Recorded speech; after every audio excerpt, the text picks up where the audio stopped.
ఈరోజు ED national Herald కేసులో సోనియా గాంధీ గారిని రాహుల్ గాంధీ గారి పేర్లను ఛార్జ్షీట్లో రాయడం జరిగింది.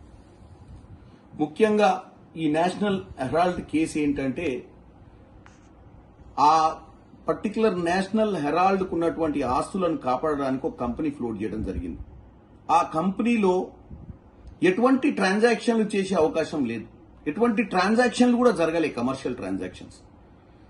కేవలం ఒక రాజకీయ కుట్ర ఇది.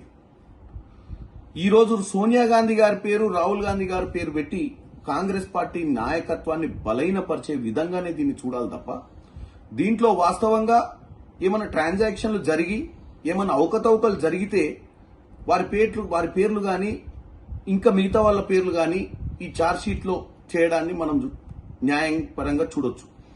కానీ కేవలం ఈరోజు ప్రజాస్వామ్యంలో అధికారం ఉన్నవారు అధికారాన్ని చెలాయించడానికే ఇటువంటి కేసులు పెడితే మరి ప్రజాస్వామ్యం ఈరోజు డాక్టర్ బాబాసాహెబ్ అంబేద్కర్ గారు 134వ జయంతి చేసుకున్నాం. ఈ ప్రజాస్వామ్యంలో మరి ఈ యొక్క ఏజెన్సీలు వారు చేసే ఎంక్వైరీలో కూడా పారదర్శకంగా ఉండి ముందుకు తీసుకోవాలని కోరుకుంటున్నాను.